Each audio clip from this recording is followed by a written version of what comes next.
ওমানের বাতিনা আলসুইক অঞ্চলে বাংলাদেশ মসজিদ নামে সুপরিচিত মসজিদে ইফতার আলোচনা সভা ও দোয়া মাহফিল অনুষ্ঠিত হয়েছে। ওমানের আলসুইকে এই বাংলাদেশ মসজিদে প্রতিবছর মাসব্যাপী ইফতারের আয়োজন করা হয়। প্রতিদিন কয়েকশো মানুষ এই ইফতার আয়োজনে অংশগ্রহণ করে থাকে।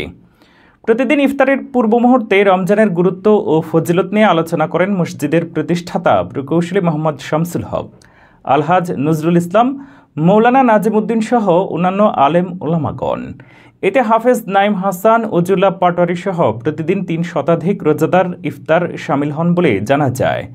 প্রতিদিন ইফতারের পূর্ব মুহূর্তে দেশ ও জাতির কল্যাণে বিশেষ মোনাজাত করা হয়।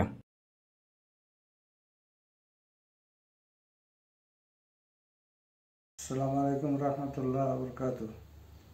এই মসজিদটি আমি এখানে গ্রামে আসার পর প্রথমে মস্কাটের বিষয় নিয়ে আসি। এখানে গ্রামে আসার পর সুইকের এই প্রত্যন্ত অঞ্চল দুবাই রোডের পার্শ্ববর্তী একটি গুরুত্বপূর্ণ স্থান সুবাকিতে 1993 সনে মসজিদ স্থাপিত হয় এবং শেখ সাইদ বিন সালেহ বিন গাসসান আস-সাদির জায়গার উপরে এবং আমাদের বিশেষ করে বাংলাদেশ কমিউনিটির উদ্যোগে এটা সহযোগিতামূলক একটি প্রজেক্ট আমরা শুরু করি এবং এর ভিত্তিতে সারা ওমানে এটা একটি ওমানে আমাদের বাংলাদেশি নয়, শুধু অন্যান্য বিদেশিদের জন্য একটি মিলনমেলায় পরিণত হয়েছে।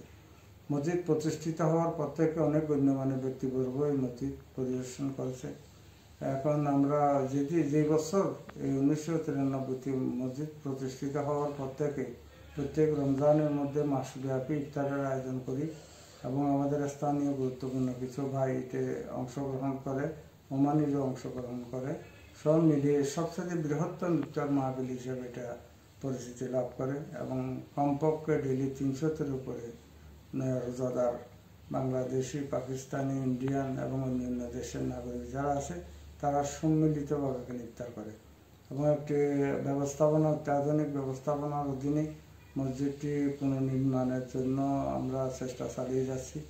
আল্লাহ যদি কবুল করে তাহলে এটা ইতিমধ্যে অনেক কাজ অগ্রসর হয়েছে। আল্লাহ যদি কবুল করে তাহলে এটা একটা অত্যাধুনিক মিনারা বিশিষ্ট মসজিদে রূপান্তরিত হবে ইনশাআল্লাহ।